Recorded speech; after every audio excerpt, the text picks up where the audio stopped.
Ulay kalakantunu, dia putula meta, bula bumba, hotol katulu meta. ও কেষ্টদা, এসব কি বলছে গো? পালাও গো, পালাও পালাও, এগুলো তো কঙ্কাল। হ্যাঁ, তোরা চুপ কর, আমাকে আমার কাজ করতে দে।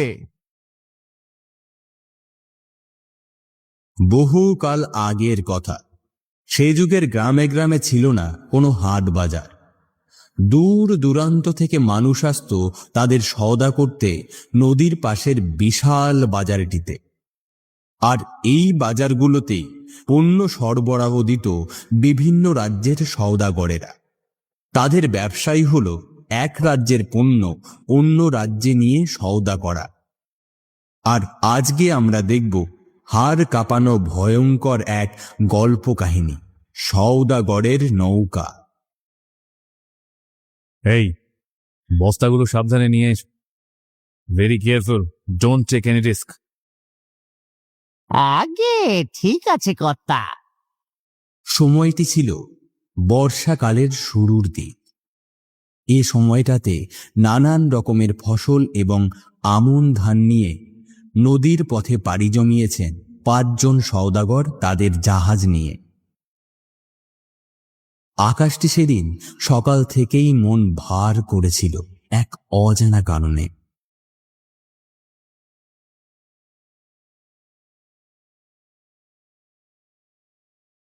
বিকেলটা গড়িয়ে সবে সন্ধে নেমেছে, আর এমন সময় শুরু হলো এক করুণ ঘটনা। আজকের আকাশটা কেমন যেন বৈরি, ঝড় বৃষ্টি আসার লক্ষণ দেখা যাচ্ছে। তুমি একদম ঠিক বলেছ। দ্রুত একটি আশ্রয়স্থল খুঁজে বের করতে হবে। বিপদের কথা বলা যায় না।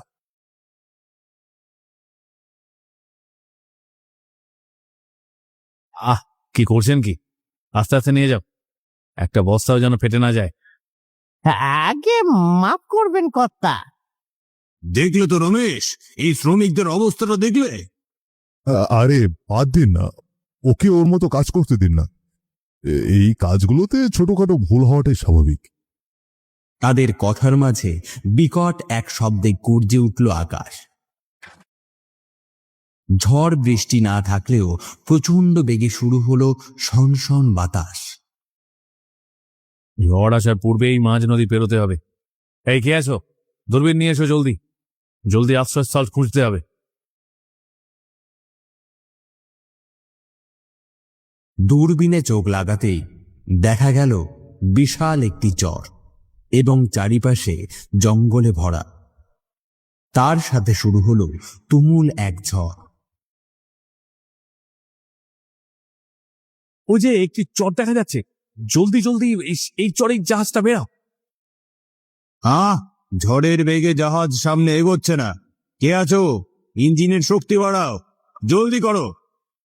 সে করেই হোক আমাদের সেই চর অব্দি পৌঁছাতেই হবে, নইলে নইলে কেউ আর জীবিত থাকবো না।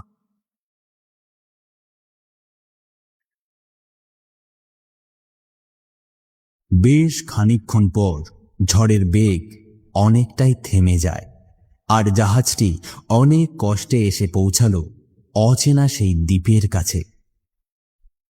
দ্বীপের মাঝে ঝড় না থাকলেও বৃষ্টির বেগ ছিল বেশ অনেকটাই। তারা জাহাজটিকে ঘাটে ভিড়িয়ে বৃষ্টি থামার অপেক্ষা করছিল জাহাজের ভেতরে বসে। এই রাতে আমাদের এই জাহাজটিকে এখানে রাখাই ভালো হবে। যদি ঝড় থেমে যায় তাহলে তাহলে এখানে এভাবে জাহাজটিকে ফেলে রাখার কোনো প্রশ্নই ওঠে না। জঙ্গল দ্বীপে যেহেতু এসেছি, কিছু শিকার করতে পারলে ভালো হতো। রাতে শিকার করতে বেশ ভালোই লাগে। তা বেশ বলেছ, তবে কুলিকেও সাথে নাও, কিছু জ্বালানিও নিতে হবে। ভাবছি জঙ্গলে আজ মাংস পোড়া খাওয়া যাক। বন্দুকটিও সাথে নিও। রাত আনুমানিক 9টা নাগাদ বৃষ্টি একদম থেমে গেল। জাহাজে থাকা একজন কুলি এবং 5 জন সওদাগর আর এক মুহূর্ত দেরি না করে রওনা হলো শিকারের সন্ধানে। আর জাহাজে থাকা বাকি মানুষগুলো সহ জাহাজটি পড়ে রইল তীরে।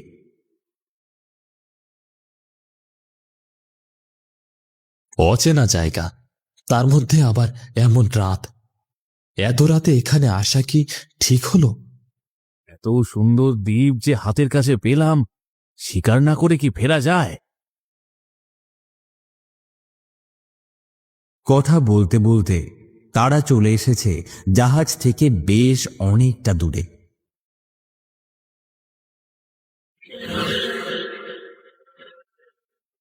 আরো সামনের দিকে এগোতেই হঠাৎ করেই তাদের চোখে পড়ল ছোট্ট টিমটিমে একটি আলো। জঙ্গলের মধ্যে যে এমন আলো থাকা স্বাভাবিক কোনো বিষয়, সেটি সওদাগরের আর বুঝতে বাকি রইল না। আমরা কোনো শিকারের পাল্লায় পড়লাম না তো? শিকার করতে এসে যেন নিজেরাই আবার শিকার না হয়ে পড়ি। চুপ করো সবাই, আমাদের এখানে আর না থাকাটাই ভালো। চলো জাহাজে ফিরে যাই সকলে। তারা যখন জাহাজে ফিরে যাবার সিদ্ধান্ত নিয়েছিল, ঠিক এমন সময় তাদের কানে এসে লাগল বিকট শব্দের ঘণ্টার আওয়াজ। ঘণ্টার আওয়াজটি তাদের কানে আসার পর তারা ভালো করে লক্ষ্য করে দেখল গভীর জঙ্গলের মধ্যে নীরব হয়ে দাঁড়িয়ে আছে একটি মন্দির। এবার সওদাগরেরা মন্দিরটির দিকে অবাক দৃষ্টিতে তাকিয়ে যেন। মন্দিরটি যে এমন জঙ্গলের মধ্যে থাকতে পারে, এই বিষয় নিয়েই তাদের মধ্যে চলছে নানান আলোচনা। কি অবাক কাণ্ড! এমন একটা নির্জন দ্বীপে মন্দির, আর মন্দির দেখতেও বেশ পুরনো মনে হচ্ছে। হ্যাঁ, দেখে তো মনে হচ্ছে কম করে হলেও 100 বছরের পুরনো মন্দির হবে এটি। মন্দিরটিকে ঘিরে নানান আলোচনা শুরু হলো তাদের মধ্যে, কিন্তু তাদের আলোচনা মাটি করে আকাশ গুড়ুং গুড়ুং শব্দ করে আবার ছেড়ে দিল তার জল।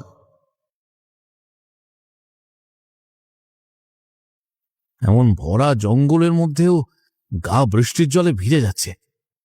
কোথাও আশ্রয় নেবার মতো তো স্থান দেখছি না। আমরা বরং ওই মন্দিরটির ভিতরে গিয়ে আশ্রয় নেই।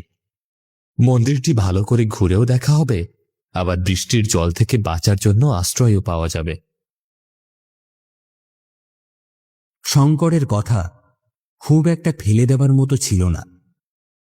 যেহেতু জঙ্গলের ভেতর আর কোনো আশ্রয় নেবার মতো স্থান নেই, তাই অন্ধকার মারিয়ে টর্চের ঝাপসা আলোয় মন্দিরের দিকে পা বাড়ালো তারা 5 জন।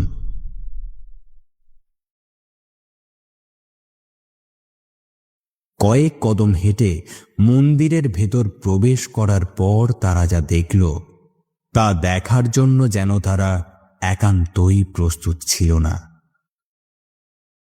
ছোট্ট একটি ঘরে চুপ করে বসে ধ্যান করছেন মন্দিরের এক পুরোহিত, আর তার পাশে রাখা আছে সোনালী রঙের এক চকচকে মূর্তি। সর্বসাধারণের জন্য এই মন্দিরে প্রবেশ নিষেধ। চলে যাও তোমরা, আর এক মুহূর্ত দেরি করবে না। স্বর্ণ মন্দির? হে তো সোনার মূর্তি রে! পেয়েছি পেয়েছি পেয়েছি পেয়েছি। এবার এবার আমাদের সব কষ্ট মুছে যাবে।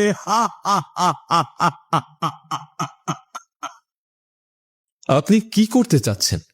বিষয়টি আমাদের খুলে বলুন। ফিসফিস করেই নিজেদের মধ্যে একটি কুবুদ্ধি কুটল তারা। এই কুবুদ্ধি আর অন্য কিচ্ছু নয়, বরং স্বর্ণমূর্তি হাতিয়ে নেবার পরিকল্পনা তাদের 5 জনের।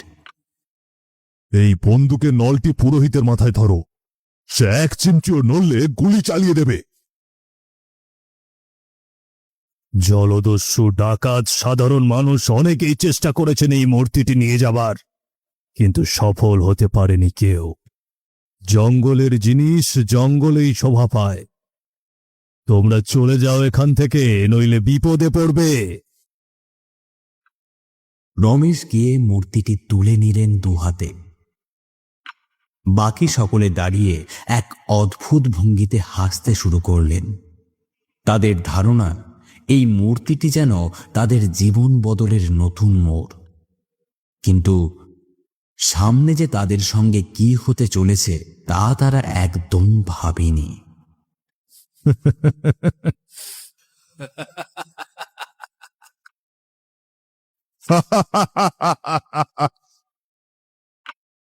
তোমরা সকলেই অভিশাপ পেতে চলেছ। তোমাদের সকলের করুণ মৃত্যু হবে। এই হাসি পরিণত হবে নির্মম আর্তনাদে, শুধু বাঁচার আর্তনাদ। তোমাদের আত্মা সাগরে বন্দী হয়ে থাকবে চিরকালের জন্য। যাও, নিয়ে যাও মূর্তি। চুপ কর পুরোহিত, আমরা পেয়েছি নূতন জীবন।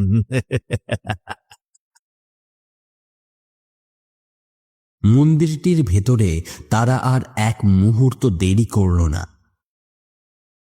এই বৃষ্টির তোড় ভেঙেই তারা ছুটে চলল জাহাজের উদ্দেশ্যে। হঠাৎ করেই অলৌকিকভাবে থেমে গেল বৃষ্টি। জাহাজ ইঞ্জিন চালু করো, জলদি জলদি জাহাজটা এখান থেকে সরাও। রাত ঠিক 12টা। আকাশ একেবারে পরিষ্কার। না আছে মেঘ, না আছে বৃষ্টি, আর না আছে কোনো ঝড়ের আভাস। চাঁদের ম্লান আলোয় নদীর বুক চিরে নিঃশব্দে ভেসে চলেছে সওদাগরের জাহাজটি।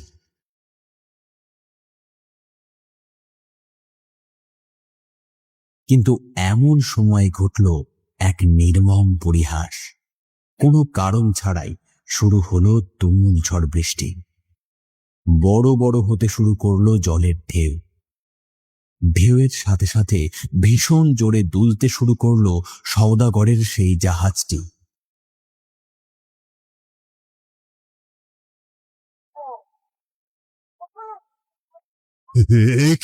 এ কি হচ্ছে? জাহাজটা এমন দুলছে কেন? আর এত ঢেউই বা আসছে কোথা থেকে? এটা তো স্বাভাবিক কোনো বিষয় নয়। রমেশ, মূর্তিটা ঠিক করে ধর। কোনো কিছু বুঝে ওঠার আগেই একটা ভয়ঙ্কর ঢেউ এসে সজোরে আছড়ে পড়তেই একপাশে হেলে গেল জাহাজটি। চারিদিকে শুরু হলো এক নির্মম পরিহাস। জাহাজের বাইরে থাকা সব শ্রমিকগুলো শুরু করলো বেঁচে থাকার এক করুণ লড়াই। বাঁচাও!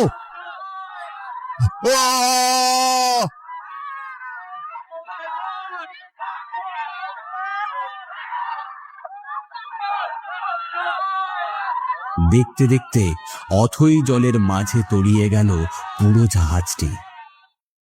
শেষ হলো সকলের বাঁচার জন্য করুণ আর্তনাদ, এবং শেষ হলো প্রথম অধ্যায়। এরই মধ্যে কেটে গেল 14টি বছর। এমন দীর্ঘ সময় অনেক ক্ষত ঢেকে দিলেও কিছু ভয়ের ছাপ কোনোদিনও মুছে যায় না এই ধরনের বুক থেকে। এমনি একদিন সন্ধ্যা ঠিক 7টা নাগাদ সাগরের বুকে ভেসে চলছে 4 জনার ছোট্ট একটি জাহাজ।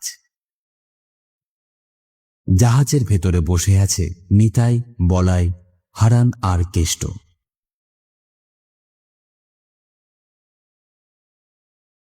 জৌন্তাপুর গ্রাম থেকে আর বাকি 4টে গ্রামের নাম করা জেলে এই 4 জন। প্রতিদিন মাছ ধরার উদ্দেশ্যে নদীতে গেলেও আজ তারা রওনা হয়েছে অন্য কিছুর সন্ধানে। হ্যাঁ গো হারান্দা, তুমি কি নিশ্চিত যে ওইখানেই জাহাজটা ডুবেছিল?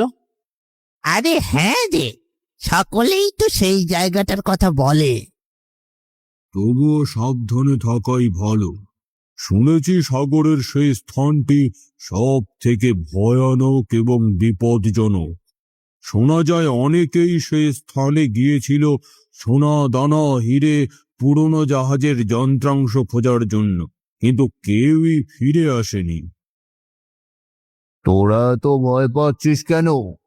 আমি আছি তো। কেষ্ট বহুকাল আগে থেকেই তন্ত্রমন্ত্রের দ্বারা আসক্ত। আসলে তন্ত্রমন্ত্র বললে ভুল হবে, কালো জাদু। কালো জাদুর শক্তিতে নানান কাজের সঙ্গে লিপ্ত তিনি। তাই তার সাহসেই এমন একটি দুঃসাহসিকতার কাজে বের হয়েছেন সকলে। কেষ্টদা, আজ তো অমাবস্যার রাত। শুনেছিলাম এমনি রাতে মূর্তিগুলো চুরি করে পালিয়েছিলেন সেই 5 জন বণিক। ধুর, এসব আধ্যাত্মিক কথাবার্তা বলিস না তো। একবার ভাব, ওই মূর্তিটা পেলে আমাদের জীবনটা কোথায় থেকে কোথায় যাবে। তাদের ছোট্ট জাহাজটি যত সামনে এগোচ্ছে, সাগরের বাতাসের গতি ততটাই বৃদ্ধি পাচ্ছে এবং দেখে যেন মনে হয় জল যেন তাদের এই রাতের জন্যই অপেক্ষায় ছিল।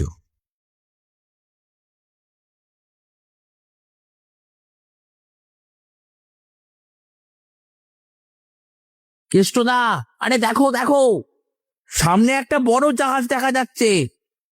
তাদের ছোট্ট সেই জাহাজটি আর একটু কাছে আসতেই তারা লক্ষ্য করল তাদের জাহাজের সামনে, আসলে সামনে বললে ভুল হবে, বেশ অনেকটা দূরে একটি বিশাল জাহাজ দাঁড়িয়ে আছে। কিন্তু জাহাজটি যেন ঠিক সেখানেই দাঁড়িয়ে আছে। সে কি রে, এই তো সেই জায়গাটি। এখানেই তো সেই সওদাগরের জাহাজটা ডুবে গিয়েছিল। তাহলে কি এই জাহাজটাই? তোরা ভয় পাস নে, আমাদের জাহাজটি সেই জাহাজের কাছে নে। জলদি কর, জলদি। তারা এগিয়ে যাচ্ছে সেই বড় জাহাজটির কাছে। খানিকক্ষণ পর তারা জাহাজটির কাছে আসতেই লক্ষ্য করল অপরিণত কিছু কালো ছায়া আর কঙ্কাল সেই জাহাজের ওপরে দাঁড়িয়ে আছে। কেউ বা লাফিয়ে পড়ছে অথই জলে, আবার কেউ বা লাফিয়ে উঠছে জাহাজের বড় পালগুলোর ওপরে। Ulay kalakantuno, dia putula meta.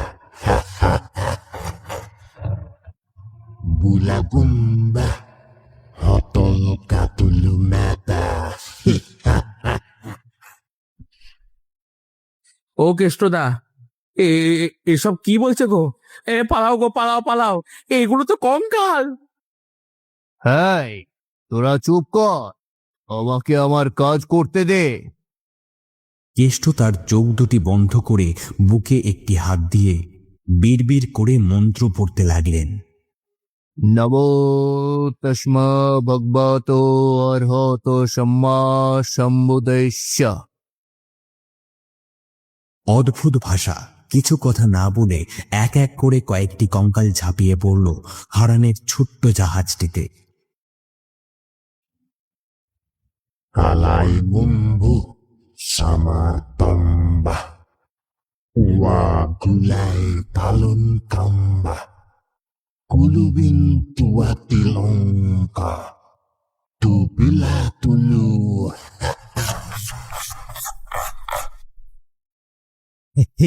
কি ও পরান্দা, এগুলো কি গো? রাম রাম রাম রাম রাম রাম, ও কেষ্টদা, কেষ্টদা বাঁচাও। পর পর প্রায় 30টিরও বেশি কঙ্কাল ঝাঁপিয়ে পড়ল তাদের ছোট্ট জাহাজটিতে।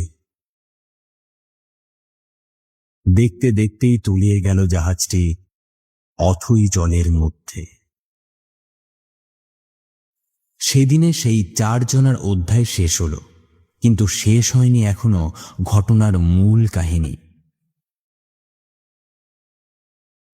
সাল এখন 2026। দেশের দুর্নীতিবাজ মন্ত্রীরা হানা দিয়েছে মন্দিরটির ওপর। শত শত কর্মীদের বহর নিয়ে উপস্থিত হয়েছে সাগরের সেই গহীন জঙ্গলের দ্বীপে, জঙ্গলটিকে গ্রাস করার জন্য।